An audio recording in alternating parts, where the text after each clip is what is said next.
来，这爸爸对待囡仔嘛伤过严格咯。这考试考第5名，安尼未通过，话要拍死。新北市新店一个爸爸看到读国小的查某囝考试，敢若考到第5名，真无满意。除了甲查某囝罚跪，搁举藤条来拍查囝的大腿，搁录影片甲抛去伫面册，结果引发到大阵的网友的愤怒。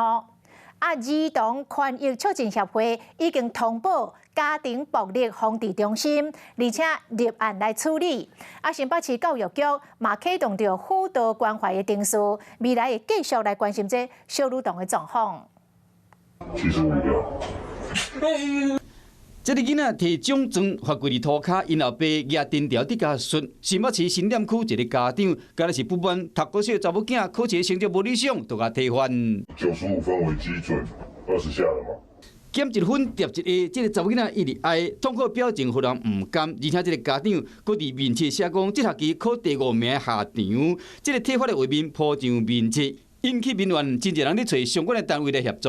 我昨天看到有人贴到爆料公社，然后有很多的网友传给我，我就马上通报家庭暴力防治中心的主任，有回复说他们已经开案了，然后现在正在处理中。我觉得最重要的还是处理自己的情绪。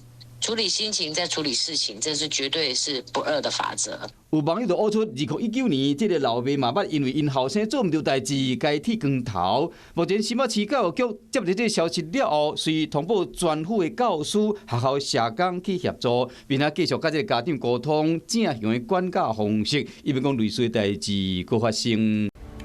我是陈雅玲，想要跟我一起从零掌握天下事吗？赶紧按下华视新闻 YouTube 频道的订阅按钮，开启小铃铛，跟我一起探讨公共议题，给您最专业的华视新闻。